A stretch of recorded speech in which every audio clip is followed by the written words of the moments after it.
أهلا بيكو. النهاردة بنبص بتركيز أكتر على مشروع مهم قوي في المغرب دلوقتي، اللي هو إعادة تأهيل وتطوير ملعب الأمير مولاي عبد الله في الرباط.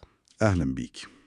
فعلا الشغل هناك ماشي بسرعة ملحوظة جدا. الهدف طبعا تجهيزه لكأس الأمم الإفريقية 2025 وكمان كأس العالم 2030. بالظبط. إحنا معانا تفاصيل من تقرير صحفي حديث، وعايزين نفهم مع بعض أهم التحديثات، يعني إيه الجديد في البنى نفسه، الجدول الزمني والمواصفات الجديدة للملعب. تمام.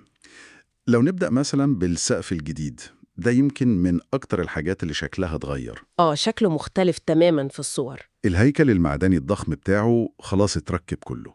دلوقتي هم في مرحلة تركيب الغطا النهائي، اللي هو الطبقة الثالثة يعني. ممتاز. والتصميم بتاعه فيه نقطة ذكية جدا، اللي هو بيحاول يوازن بين إنه يوفر ظل للمدرجات كلها. ودي حاجة أساسية طبعا. أكيد. وفي نفس الوقت بيسمح إن ضوء الشمس يوصل للعشب الطبيعي بتاع الملعب عشان ينمو كويس. ودي بصراحة معادلة صعبة هندسياً. فعلا دي نقطة مهمة جدا لملعب كرة قدم. طب إيه تاني بيحصل في الإنشاءات غير السقف؟ في كمان شغل مهم على الأرض. أهم حاجة يمكن هي بناء جراج جديد تحت الأرض في الناحية الجنوبية. ده طبعاً هيحل أزمة الركنة شوية. دي دايما مشكلة في الملاعب الكبيرة. بالظبط. وفي نفس الوقت بيركبوا نظام مراقبة بالفيديو كامل ومتطور، كاميرات في كل حتة جوه وبره الملعب. أمن وتسهيل، تمام. والتكلفة؟ تكلفة الاتنين دول مع بعض، يعني الجراج والمراقبة، حوالي 285 مليون درهم. ده مبلغ كبير بس للجراج والكاميرات؟ ده بيوريكي حجم الاستثمار قد إيه. والمفروض الشغل ده يخلص تقريبا خلال 3 شهور من دلوقتي. يعني استثمار مش بس في الشكل، لا في التجربة كلها وفي الأمان كمان. دي حاجات أساسية للبطولات الكبيرة أكيد. أكيد طبعا.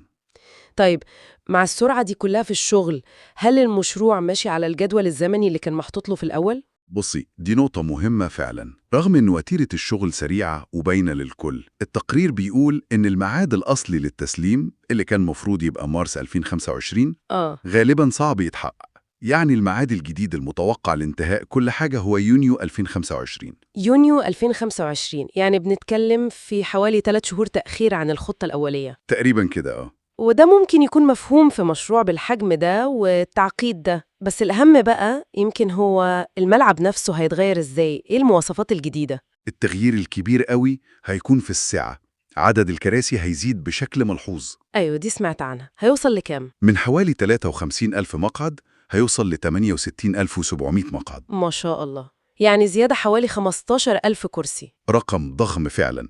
وده أساسي طبعا عشان يقدر يستوعب جماهير البطولات العالمية دي. أكيد. وغير السعة، المرافق؟ طبعا في تطوير شامل للمرافق. أهم حاجة إنهم بيعملوا مناطق جديدة خالص مخصصة لكبار الشخصيات، VIP و VIP، بمستوى خدمات ورفاهية أعلى بكتير، وكمان أماكن مخصصة للضيوف الرسميين والإعلاميين وكده. يعني تجربة متكاملة لكل الفئات.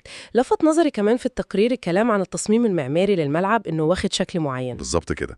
التصميم الخارجي للملعب واخد شكل سقف النخيل. الله، دي حاجة ليها طابع مغربي أصيل. بالظبط. ده بيعكس جزء من التراث والطبيعة المغربية، بس الأجمل بقى طريقة التنفيذ.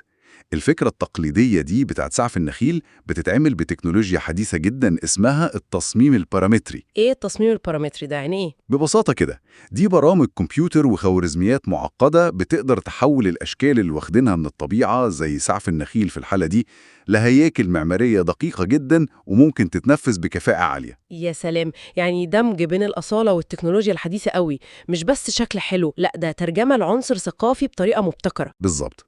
وده يمكن اللي بيدي المشروع ده بعد زيادة. هو مش مجرد تطوير للملعب عشان يشتغل أحسن، لا، ده بيقدم كمان رؤية معمارية بتحاول تجمع بين الهوية المحلية والمعاصرة العالمية. مفهوم. وكل الشغل ده طبعا جزء من استعدادات المغرب الكبيرة لاستضافة البطولات اللي جاية. أكيد. هو جزء من خطة أكبر لتطوير البنية التحتية الرياضية في المغرب كلها، عشان تبقى على مستوى المعايير العالمية المطلوبة لاستضافة الأحداث دي. يعني مش مجرد تجديد لملعب وخلاص، لا ده دي استراتيجية دولة. تماماً. استثمار في قدرة المغرب التنظيمية وفي صورته كبلد قادر يستضيف أحداث عالمية ببنية تحتية حديثة. يبقى لو حابين نلخص كده بسرعة، ملعب مولاي عبد الله بيتحول تحول شامل. أهم حاجة زيادة ضخمة في السعة، مرافق عالمية زي مناطق VIP، والسقف الجديد المتطور ده. والسقف اللي بيوازن بين الظل والشمس. بالظبط.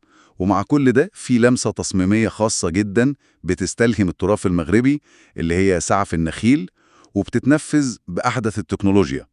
كل ده بيحصل بسرعة حتى لو في تأخير بسيط عن الميعاد الأصلي. ملخص ممتاز.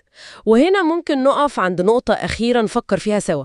الطريقة دي اللي هم دمجوا بيها عنصر تقليدي زي سعف النخيل باستخدام تكنولوجيا تصميم متطورة جدا زي البارامتري في مشروع رياضي ضخم كده. هل ممكن نشوف الأسلوب ده، الدمج بين الهوية المحلية والتكنولوجيا الفائقة، يبقى توجه عالمي في تصميم الملاعب؟ خصوصاً في الدول اللي بتستضيف فعاليات كبيرة وعايزة في نفس الوقت تبرز ثقافتها بطريقة جديدة ومبتكرة. ده سؤال ممكن نفكر